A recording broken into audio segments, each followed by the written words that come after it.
Hello everyone, I hope आप सभी अच्छे होंगे। चैप्टर का नाम है लाइफ प्रोसेस। इसमें हम ह्यूमन और प्लांट के लाइफ प्रोसेस को जानेंगे। तो सबसे पहले समझते हैं कि लाइफ प्रोसेस होता क्या है। किसी भी लिविंग ऑर्गेनिज्म के लाइफ को सस्टेन करने के लिए, जीवन को बनाए रखने के लिए उसके बॉडी में कुछ बायोलॉजिकल एक्टिविटीज़ होता है जिसे मेंटेनेंस फंक्शंस कहते हैं। और इन मेंटेनेंस फंक्शंस को प्रॉपरली वर्क करने के लिए एनर्जी की ज़रूरत होती है। और ये एनर्जी कहाँ से मिलती है? ये एनर्जी फूड से मिलती है। फॉर एग्जांपल, कोई ह्यूमन किसी कार्य को कर रहा हो, खाली बैठा हो या फिर सोया हो, फिर भी उसे एनर्जी की ज़रूरत होती है क्योंकि उसके मेंटेनेंस फंक्शंस लगातार कार्य कर रहे होते हैं। ह्यूमन बॉडी और प्लांट में कुछ ऐसे की लाइफ प्रोसेसेस होते हैं जिसके बिना लाइफ इम्पॉसिबल है, जैसे nutrition, respiration, transportation, excretion, growth and reproduction.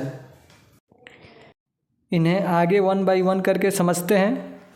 Video में बने रहें।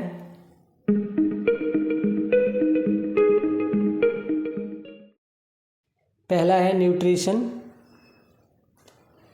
हमारे बॉडी को एनर्जी की रिक्वायरमेंट होती है और इसे पूरा करने के लिए हम आउटसाइड से भोजन करते हैं और ये भोजन हमारी बॉडी एब्जॉर्ब कर लेती है, अवशोषित कर लेती है और हमें एनर्जी प्रोवाइड करती है जिससे कि हम लाइफ को सस्टेन कर सकें। ठीक है, देखा जाए तो हम कई प्रकार के फूड खाते हैं। फास्ट फूड खाते हैं, जंक फूड खाते हैं। तो क्या हर प्रकार के फूड से हमें न्यूट्रिशन मिलता है? नहीं। न्यूट्रिशन वाले फूड वे होते हैं जिनसे हमें vitamins, minerals, proteins, carbohydrate, fats मिलता है। पिछले क्लासेस में पढ़ा होगा। ठीक है, अब ये जो न्यूट्रिशन होता है ये दो टाइप का होता है, ऑटोट्रोपिक न्यूट्रिशन और हेटेरोट्रोपिक न्यूट्रिशन। सबसे पहले समझते हैं ऑटोट्रोप्स कौन होते हैं। ऑटोट्रोप्स वे होते हैं जो अपना फूड खुद बनाते हैं सनलाइट के प्रेजेंस में, जैसे green plant and tree and grass. ठीक है, ऑटोट्रोप्स को अपना भोजन बनाने के लिए तीन चीज़ों की ज़रूरत होती है: वाटर, कार्बन डाइऑक्साइड और सनलाइट। जब सनलाइट ग्रीन लीव्स पे पड़ता है तो ग्रीन लीव्स के अंदर क्लोरोफिल होता है जो कार्बन डाइऑक्साइड और वाटर को कार्बोहाइड्रेट में बदल देता है और यही कार्बोहाइड्रेट प्लांट्स को एनर्जी प्रोवाइड करता है। वीडियो स्किप ना करना, ध्यान से समझना रिएक्शन को। 6 मॉलिक्यूल कार्बन डाइऑक्साइड के, 12 मॉलिक्यूल वाटर के जब सनलाइट पत्तियों पे पड़ती है, पत्तियों में क्लोरोफिल होता है, कार्बन डाइऑक्साइड और वाटर को C6H12O6 यानी कि ग्लूकोज में बदल देता है। 6 मॉलिक्यूल ऑक्सीजन के रिलीज करता है और 6 मॉलिक्यूल वाटर के रिलीज करता है। ठीक है, और इस पूरे प्रोसेस को क्या कहते हैं? पिछले क्लासेस में पढ़ा होगा, छोटे क्लासेस में। बताओ, इस पूरे प्रोसेस को फोटोसिंथेसिस कहा जाता है। ठीक है, इस तरीके से ऑटोट्रोप्स अपना फूड सनलाइट के हेल्प से खुद ही बनाते हैं। ठीक है, दूसरा है हेटेरोट्रोपिक न्यूट्रिशन। हेटेरोट्रोप्स कौन होते हैं? हेटेरोट्रोप्स वे होते हैं जो अपने फूड और न्यूट्रिशन के लिए दूसरे ऑर्गेनिज्म पे डिपेंड होते हैं। ठीक है, ये 3 तरीके के होते हैं। होलोजोइक, जो सॉलिड फूड खाते हैं जैसे ह्यूमन, एनिमल। दूसरा होता है सैप्रोफाइटिक, जो डेड या डीके मैटर को खाते हैं जैसे फंगी। तीसरा होता है पैरासाइटिक, जैसे जू जो बालों में होता है, और लीच, जोंक जो पानी में होता है, ये पैरासाइटिक हैं। ठीक है। अगर ह्यूमन न्यूट्रिशन की बात की जाए तो ह्यूमन होलोजोइक टाइप फूड खाता है। होलोजोइक मीन्स सॉलिड फूड, जहाँ पे food ingested, digested, absorbed, assimilated और इजेस्टेड होता है। इसे आगे हम 1 बाय 1 करके समझते हैं। सबसे पहले इंजेशन। इंजेशन मीन्स होता है फूड को माउथ में लेना। दूसरा है डाइजेशन। डाइजेशन में कॉम्प्लेक्स फूड का ब्रेकडाउन होता है सॉल्युबल फॉर्म में। यहाँ पे ब्रेकडाउन का मतलब है फूड को छोटे छोटे टुकड़े में तोड़ना। अगला प्रोसेस है एब्जॉर्प्शन। इसमें न्यूट्रिशंस स्मॉल इंटेस्टाइन से अलग करके ब्लड में भेजा जाता है। चौथा प्रोसेस है असिमिलेशन। इसमें जो न्यूट्रिएंट्स होते हैं वो बॉडी के सेल द्वारा यूज किए जाते हैं, जिससे एनर्जी पैदा होती है, और यही एनर्जी बॉडी के ग्रोथ और डेवलपमेंट में सहायक होती है। लास्ट प्रोसेस होता है इजेशन। इसमें वेस्ट मटेरियल बॉडी से रिमूव होता है। ओके, चलिए अब समझते हैं ह्यूमन डाइजेशन सिस्टम कैसे कार्य करता है। सबसे पहले हम फूड को माउथ में लेते हैं। टीथ इस फूड को क्रश करता है। स्लाइवरी ग्लैंड से स्लाइवा निकलता है जो इस फूड को गीला कर देता है, और ये फूड ईसोफेगस में चला जाता है। ईसोफेगस को फूड पाइप भी कहते हैं, और इसी फूड पाइप के थ्रू फूड ट्रांसफ़र होकर माउथ से स्टोमक तक पहुंचता है। स्टोमक में एक गैस्ट्रिक ग्लैंड होता है जिससे हाइड्रोक्लोरिक एसिड निकलता है, जो इस फूड को एसिडिक बना देता है और फूड में जो भी बैक्टीरिया और जर्म्स होते हैं उन्हें मार देता है। स्टोमक में एक एंजाइम निकलता है जिसे पेप्सिन कहते हैं, जो प्रोटीन्स को डाइजेस्ट करता है, और जो सॉलिड फूड होता है उसे सेमी लिक्विड फूड में बदल देता है। लीवर के ऊपर एक छोटा सा थैला होता है जिसे गाल ब्लैडर कहते हैं। इस गाल ब्लैडर से बाइल जूस निकलता है जो फूड को अल्काली बना देता है, और फूड में जो फैट होता है उस फैट को ब्रेक डाउन करता है। पैनक्रियाज से 3 तरीके के एंजाइम निकलते हैं, अमाइलेज, ट्रिप्सिन और लाइपेज, जो फूड को पेस्ट बना देते हैं। फूड के इस पेस्ट में जो भी न्यूट्रिशंस होते हैं स्मॉल इंटेस्टाइन इसे अब्जॉर्ब करके ब्लड में भेज देता है, और जो फूड लिक्विड फॉर्म में होता है उसमें से लार्ज इंटेस्टाइन वाटर, विटामिन्स और मिनरल्स को एब्जॉर्ब करता है और बॉडी में भेज देता है। इन्हीं न्यूट्रिशंस को बॉडी के सेल यूज करके एनर्जी जनरेट करते हैं, जिससे ह्यूमन के जितने भी लाइफ प्रोसेस हैं जैसे रिस्पिरेशन, एक्सक्रीशन, ट्रांसपोर्टेशन चलता है। ओके, आगे बढ़ते हैं। अगला लाइफ प्रोसेस है रिस्पिरेशन। इसमें सबसे पहले ह्यूमन रिस्पिरेशन को समझते हैं। रिस्पिरेशन एक बायोलॉजिकल प्रोसेस है जिसमें फूड यानी कि ग्लूकोज का ब्रेकडाउन होता है सेल्स के अंदर, और इससे एनर्जी रिलीज होती है, और ये जो एनर्जी होती है ये एटीपी फॉर्म में होती है। एटीपी यानी एडेनोसाइन ट्राइफॉस्फेट।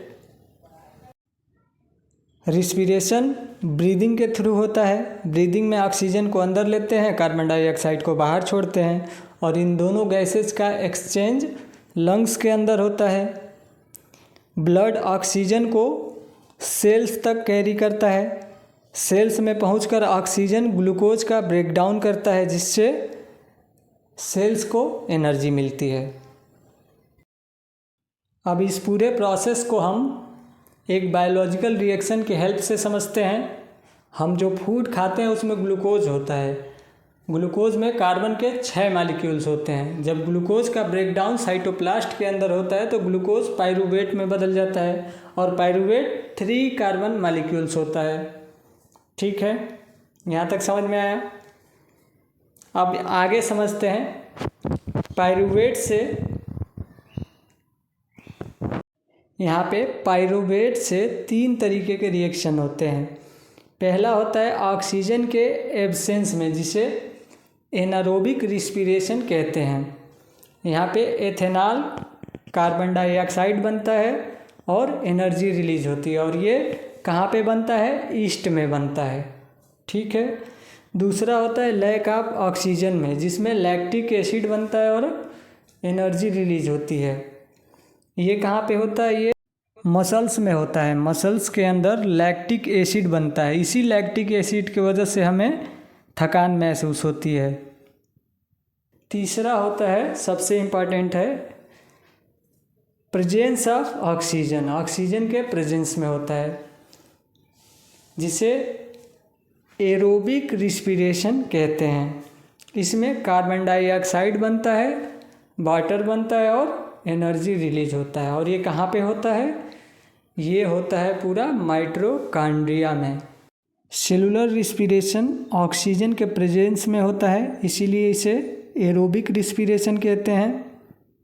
अगर इसके रिएक्शन को हम लिखते हैं तो glucose C6H12O6 plus 6O2 oxygen के 6 मॉलिक्यूल के साथ रिएक्ट करता है, तो 6 मॉलिक्यूल कार्बन डाइऑक्साइड के बनते हैं, 6 मॉलिक्यूल वाटर के बनते हैं और एनर्जी रिलीज होता है। तो क्या हो रहा है यहाँ पे? ऑक्सीजन ग्लूकोज का ब्रेकडाउन कर रहा है, इसीलिए इसे सेलुलर रिस्पिरेशन कहते हैं। और ऑक्सीजन के प्रेजेंस में हो रहा है, इसीलिए इसे एरोबिक रिस्पिरेशन कहते हैं। और ये माइटोकॉन्ड्रिया के अंदर होता है और यहाँ से एनर्जी रिलीज होती है, इसीलिए माइटोकॉन्ड्रिया को सेल्स का पावर हाउस कहा जाता है। ठीक है। श्वसन क्रिया यानी कि ब्रीदिंग, इसमें हम ऑक्सीजन को अंदर लेते हैं और कार्बन डाइऑक्साइड को बाहर छोड़ते हैं, और ये दोनों प्रोसेस लंग्स के अंदर होता है। ब्लड ऑक्सीजन को कैरी करके सेल्स तक पहुंचाता है, जहाँ पे ऑक्सीजन ग्लूकोज को ब्रेक डाउन करता है और सेल्स को एनर्जी मिलती है। ह्यूमन जब इनहेल करता है ऑक्सीजन को, तो इसके डायफ्राम कॉन्ट्रैक्ट होता है, यानी कि चेस्ट एक्सपेंड होता है, और जब एक्सहेल करता है तो डायफ्राम रिलीज होता है, यानी कि चेस्ट श्रिंक करता है। अब प्लांट रिस्पिरेशन समझते हैं। प्लांट का रिस्पिरेशन फोटोसिंथेसिस के जस्ट अपोजिट होता है। फोटोसिंथेसिस में प्लांट कार्बन डाइऑक्साइड और वाटर लेता है, सनलाइट के हेल्प में ग्लूकोज बनाता है और ऑक्सीजन रिलीज करता है। जबकि रिस्पिरेशन में प्लांट ग्लूकोज और ऑक्सीजन लेता है, कार्बन डाइऑक्साइड और वाटर रिलीज करता है। अच्छा, फोटोसिंथेसिस केवल दिन में होता है, जबकि रिस्पिरेशन डे और नाइट दोनों होता है। रात में फोटोसिंथेसिस नहीं होता है, इसीलिए कहा जाता है कि रात में पेड़ के नीचे नहीं सोना चाहिए, क्योंकि पेड़ रात को कार्बन डाइऑक्साइड रिलीज करता है। क्यों? क्योंकि रात में रिस्पिरेशन होता है, और रिस्पिरेशन प्रोसेस में प्लांट कार्बन डाइऑक्साइड रिलीज करता है, जबकि फोटोसिंथेसिस में प्लांट ऑक्सीजन रिलीज करता है। फोटोसिंथेसिस और रिस्पिरेशन स्टोमेटा के थ्रू होता है। चलिए समझते हैं क्या होता है स्टोमेटा। क्या होता है स्टोमेटा? ग्रीन लीव्स के सरफेस पे टीनी पोर्स होते हैं, छोटे छोटे छिद्र होते हैं। Look at this picture. ये छोटे छोटे जो छिद्र दिख रहे हैं, टीनी पोर्स दिख रहे हैं, ये है स्टोमेटा। ये गैस एक्सचेंज का काम करते हैं। किसका काम करते हैं? गैस एक्सचेंज का, यानी कि ब्रीदिंग का काम करते हैं। ब्रीदिंग मीन्स सांस लेने का और छोड़ने का।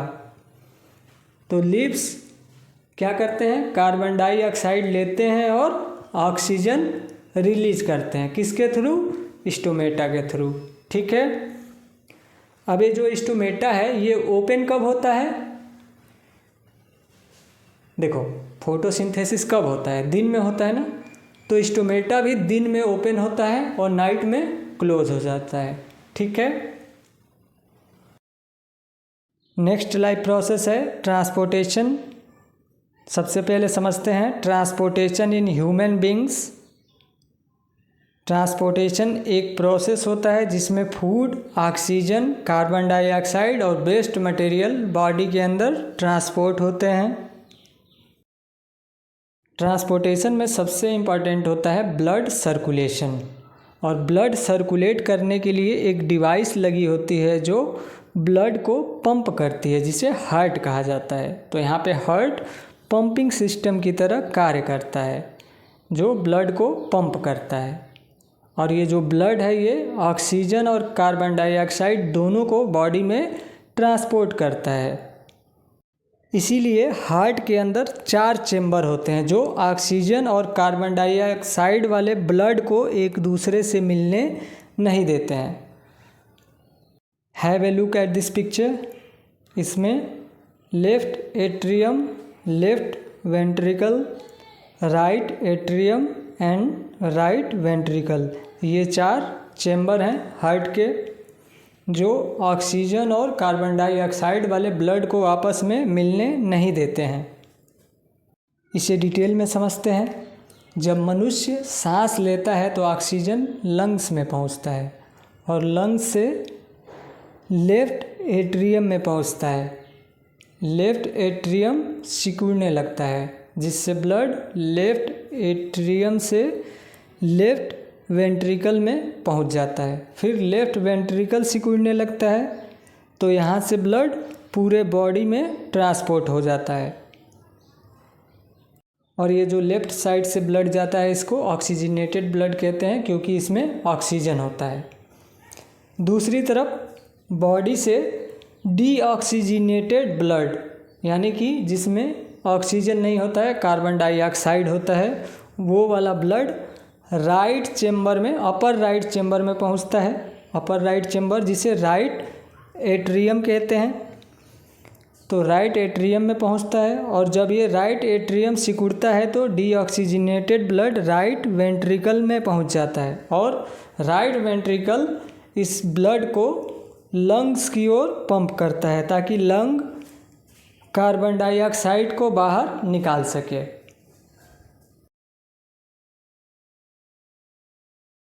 डैट मीन्स हार्ट का लेफ्ट पार्ट ऑक्सीजन को बॉडी के अंदर कैरी करने का कार्य करता है, जबकि राइट पार्ट बॉडी के अंदर जो कार्बन डाइऑक्साइड है उसे बाहर निकालने का कार्य करता है। ठीक है। ब्लड के सर्कुलेशन को समझ लिए, अब समझते हैं ब्लड क्या होता है। ब्लड के अंदर एक फ्लूइड मीडियम होता है जिसे प्लाज्मा कहते हैं, और ये ब्लड 2 टाइप्स का होता है, red blood cells and white blood cells. Red blood cells oxygen को कैरी करता है हीमोग्लोबिन की सहायता से, जबकि वाइट ब्लड सेल्स डिजीज़ से लड़ता है, बैक्टीरिया से लड़ता है और वायरस से लड़ता है, बॉडी को सुरक्षा प्रदान करता है। ठीक है। तीसरी चीज़ होती है प्लेटलेट्स। प्लेटलेट्स क्या करती है?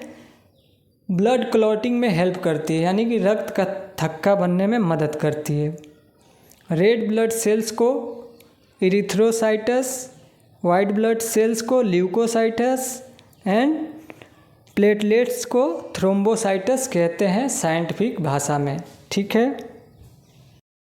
ब्लड वेसल्स क्या होती हैं? ब्लड वेसल्स जिसमें ब्लड फ्लो होता है, 2 टाइप्स की होती हैं। पहला होता है आर्टरीज जो ऑक्सीजनेटेड ब्लड को हार्ट से दूर ले जाता है। दूसरा होता है वेन्स जो डीऑक्सीजनेटेड ब्लड को हार्ट तक पहुंचाने का कार्य करता है। यहाँ पे एक शब्द है लिम्फ। क्या होता है lymph?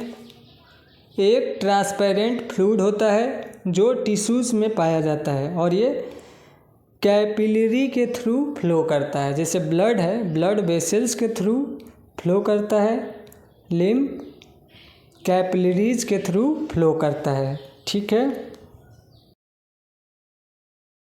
Transportation in plants. Plants के अंदर ट्रांसपोर्टेशन दो तरीके से होता है। पहला होता है जाइलेम। जाइलेम में वाटर और मिनरल्स को नीचे से ऊपर की ओर पहुंचाया जाता है, यानी कि वाटर और मिनरल्स को पेड़ की जड़ से पत्तियों तक पहुंचाया जाता है। और ये सिंगल डायरेक्शन में होता है, यूनी डायरेक्शनल होता है, यानी कि हमेशा नीचे से ऊपर की ओर होता है। दूसरा है फ्लोएम।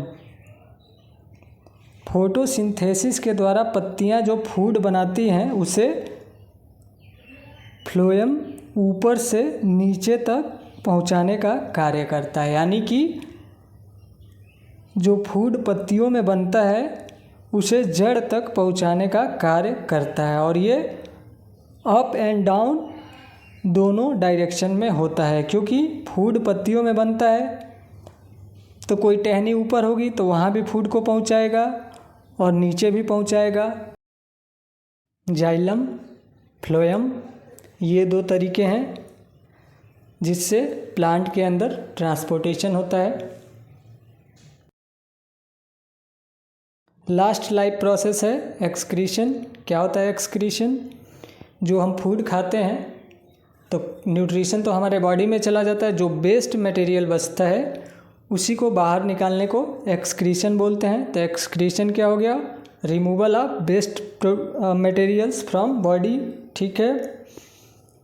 ह्यूमन में 3 तरीके से होता है। एक तो सॉलिड वेस्ट रिमूव होता है, दूसरा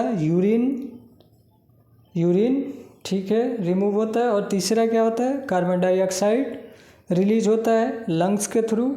ठीक है। एक्सक्रीशन प्रोसेस में किडनी का इम्पॉर्टेंट रोल होता है। किडनी ब्लड को फिल्टर करने का कार्य करती है। ब्लड में जो भी नाइट्रोजीनियस वेस्ट होता है उसको रिमूव कर देती है, यानी कि ब्लड को फिल्टर करके जो भी यूरिन होता है उसे बाहर कर देती है। ठीक है। और ये जो किडनी होती है वो बीन शेप की होती है, इस तरीके की। ओके।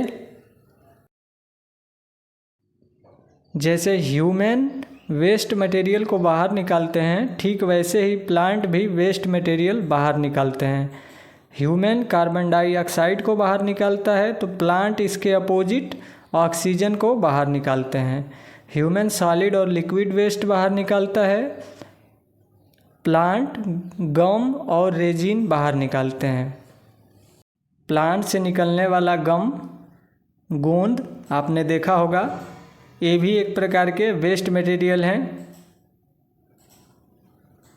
तो इस तरीके से प्लांट अपना एक्सक्रीशन करता है और वेस्ट मटेरियल को बाहर निकालता है। नॉलेज के लिए थोड़ा सा एक्स्ट्रा पढ़ लेते हैं। डाइजेस्टिव सिस्टम के जो अलग अलग आर्गन्स होते हैं वो अलग अलग टाइप के एंजाइम प्रोड्यूस करते हैं। इसके लिए हम एक टेबल बनाएंगे। Enzyme produced by function. Salivary amylase, ये प्रोड्यूस होता है सलाइवरी ग्लैंड्स के द्वारा और ये स्टार्च को शुगर में कन्वर्ट करता है। दूसरा एंजाइम है पेप्सिन, ये स्टोमक के द्वारा रिलीज किया जाता है और ये प्रोटीन्स को पेप्टाइड्स में कन्वर्ट करता है। अगला एंजाइम है ट्रिप्सिन, ये पैनक्रियाज के द्वारा रिलीज किया जाता है और ये प्रोटीन्स को एमिनो एसिड में कन्वर्ट करता है। अगला है लाइपेज, ये भी पैनक्रियाज के द्वारा रिलीज किया जाता है और ये फैट्स को फैटी एसिड प्लस ग्लाइकोल में कन्वर्ट करता है। अगला एंजाइम है अमाइलेज, ये भी पैनक्रियाज के द्वारा रिलीज किया जाता है और ये कार्ब्स को ग्लूकोज में कन्वर्ट करता है। बाइल जूस, ये रिलीज होता है लीवर के ऊपर जो गाल ब्लैडर होता है वहाँ से और ये फैट्स का ब्रेकडाउन करता है।